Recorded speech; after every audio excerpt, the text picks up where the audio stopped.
కుమారి aunty alias Dasari Sai కుమారి 2 తెలుగు రాష్ట్రాల ప్రజలకు ఏమాత్రం పరిచయం అక్కర్లేని పేరు. హైదరాబాద్ లో రోడ్ సైడ్ మీల్స్ బిజినెస్ చేస్తున్న ఈమె పేరు సోషల్ మీడియాలో తెగ మారుమోగిపోయింది. ఎంతలా అంటే నెట్టింట కుమారి ఆంటీ వీడియోలు చూసి ఆమె వంట రుచి చూసేందుకు వందలాది మంది క్యూ కడుతూ ఉంటారు. అయితే జనాల రద్దీ పెరగడంతో, వాహనాల రాకపోకలకు ఇబ్బంది కలగడంతో పోలీసులు రంగప్రవేశం చేసి కుమారి ఆంటీ బిజినెస్ ను క్లోజ్ చేయించారు.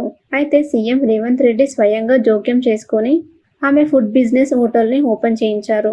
దీంతో కుమారి ఆంటీ పేరు 2 తెలుగు రాష్ట్రాల్లో మారుమోగిపోయింది.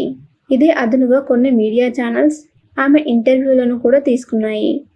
ఇప్పటికే పలు టీవీ షోలలో ఎంట్రీ కూడా ఇచ్చింది కుమారి ఆంటీ. అదే సమయంలోనూ ఆమెపై ట్రోల్స్ కూడా నడిచాయి. రోడ్ సైడ్ ఫుడ్ బిజినెస్ చేసుకునే కుమారి ఆంటీని మీ క్రేజ్తో బిగ్ బాస్కి పంపించేలా ఉన్నారంటూ నెట్టింట పోస్టులు కూడా దర్శనమిచ్చాయి. అయితే ఇప్పుడు ఈ మాటలే నిజమయ్యేటట్టున్నాయి. ఇప్పటికే 7 సీజన్లని సక్సెస్ఫుల్గా కంప్లీట్ చేసుకుంది Bigg Boss. Bigg Boss Telugu reality show త్వరలోనే 8వ సీజన్ కూడా ప్రారంభం కాబోతుంది. ఇందుకోసం ఇప్పటికే కంటెస్టెంట్ల వేట కూడా మొదలైంది. Anchors, serial actors, social media stars ఇలా నెట్టింట ఫేమస్ అయిన వారిని హౌస్లోకి తీసుకురావాలని బిగ్ బాస్ టీం ప్రయత్నాలు చేస్తుంది. ఇందులో భాగంగా ఇప్పటికే కొందరితో చర్చలు కూడా జరిపినట్లు సమాచారం. ఈ నేపథ్యంలో కుమారి ఆంటీని కూడా బిగ్ బాస్కి రావాలని ఆహ్వానం పంపినట్టు తెలుస్తుంది. అయితే దీనిపై ఆమె ఇంకా తుది నిర్ణయం చెప్పలేదని సామాజిక మాధ్యమాల్లో టాక్ నడుస్తుంది. సోషల్ మీడియాలో ఫుల్ ఫామ్లో ఉన్న కుమారి ఆంటీని ఎలాగైనా హౌస్లోకి రప్పించేందుకు బిగ్ బాస్ టీం ప్రయత్నాలు చేస్తుందట. ఇందుకోసం ఆమెకి ఎంత రెమ్యునరేషన్ ఇవ్వడానికైనా సిద్ధంగా ఉన్నట్లు సమాచారం. మరి కుమారి ఆంటీ బిగ్ బాస్ హౌస్లోకి వస్తుందో రాదో తెలియాలి అంటే సీజన్ 8 ప్రారంభం అయ్యే వరకు వెయిట్ చేయాల్సిందే. కుమారి ఆంటీ అలియాస్ దాసరి సాయి కుమారి 2 తెలుగు రాష్ట్రాల ప్రజలకు ఏమాత్రం పరిచయం అక్కర్లేని పేరు. హైదరాబాద్ లో రోడ్ సైడ్ మీల్స్ బిజినెస్ చేస్తున్న ఈమె పేరు సోషల్ మీడియాలో తెగ మారుమోగిపోయింది. ఎంతలా అంటే నెట్టింట కుమారి ఆంటీ వీడియోలు చూసి ఆమె వంట రుచి చూసేందుకు వందలాది మంది క్యూ కడుతూ ఉంటారు. అయితే జనాల రద్దీ పెరగడంతో, వాహనాల రాకపోకలకు ఇబ్బంది కలగడంతో పోలీసులు రంగప్రవేశం చేసి కుమారి ఆంటీ బిజినెస్ ను క్లోజ్ చేయించారు.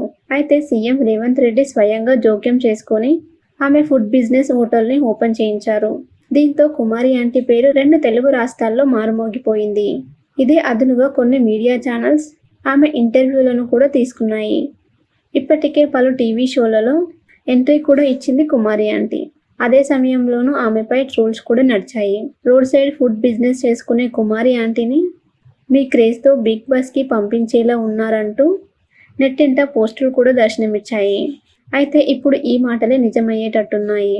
ఇప్పటికే 7 సీజన్లని సక్సెస్ఫుల్గా కంప్లీట్ చేసుకుంది Bigg Boss. Bigg Boss Telugu reality show త్వరలోనే 8వ సీజన్ కూడా ప్రారంభం కాబోతుంది. ఇందుకోసం ఇప్పటికే కంటెస్టెంట్ల వేట కూడా మొదలైంది. Anchors, serial actors, social media stars ఇలా నెట్టింట ఫేమస్ అయిన వారిని హౌస్లోకి తీసుకురావాలని బిగ్ బాస్ టీం ప్రయత్నాలు చేస్తుంది. ఇందులో భాగంగా ఇప్పటికే కొందరితో చర్చలు కూడా జరిపినట్లు సమాచారం. ఈ నేపథ్యంలో కుమారి ఆంటీని కూడా బిగ్ బాస్కి రావాలని ఆహ్వానం పంపినట్టు తెలుస్తుంది.